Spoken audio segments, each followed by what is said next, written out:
We didn't say so already. Happy Valentine's Day yet again. The holiday is centered around love, the celebration of it, and the search for it as well. Census data, though, show that a staggering 128 million Americans are single. They make up every ethnic group, gender, socioeconomic status, and the like. Some are choosing to remain single, and others are on the hunt for love, turning to dating websites, dating coaches, even matchmakers. Joining us this morning is Amari Ice. He's a hypnotherapist, matchmaker, gay love coach, and author of the book Lasting Love at Last, the gay guide to relationships.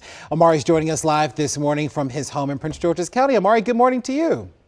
Good morning. How's it going? Good. We're doing well. So, Amari, you heard us in the lead into this that there are a lot of singles out there, everyone on the hunt for love. What's going on? Why are people finding it so difficult to find the person with whom they want to spend their forever with? Yeah, well, there are two primary reasons why a lot of people struggle with love. The number one reason anybody is single is because they're trying to have a level 25 relationship with level 3 dating skills. So that is the thing we got to work on first. If you don't have the skills that are adequate to actually create and sustain a relationship, it's going to be hard no matter what you do. The second reason is emotional baggage. Anytime we are still positively or negatively connected to previous partners or emotional situations that we haven't healed, we're 200% less likely to find love again. So those are the main reasons. Lots of folks doing online dating. Is that making the whole experience easier, harder? What do you say to people, your clients, who want to try some online dating? Yeah, this actually connects back to that skill reason. So a lot of people think that the dating app is going to determine your success or failure. But in reality, if you don't know how to use the dating app, which is just a tool like any other tool, it's not really going to be effective for you. It's like a butter knife. You can use it to slice bread or open a locked door or accidentally poke your eye out. And the same is happening with people's relationships when it comes to dating apps. So the dating app itself can be useful, but if you don't know what you're doing with it, then it's going to be a little shaky. Amari, you work with hundreds of clients. What's your advice to singles for those looking for love? What do you tell them?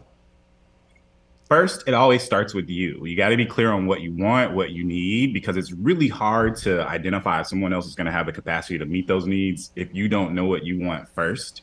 Second, once we've leveled up those skills, once we've healed any things that might be in our way, our subconscious patterns of self-sabotage, the next thing is to get out there. So we often think of like confidence as something we need to like just decide to be today, but confidence is always only based on the evidence of our actions. So you got to take action. You got to get out there. You got to try things. You got to just do it in order for it to work.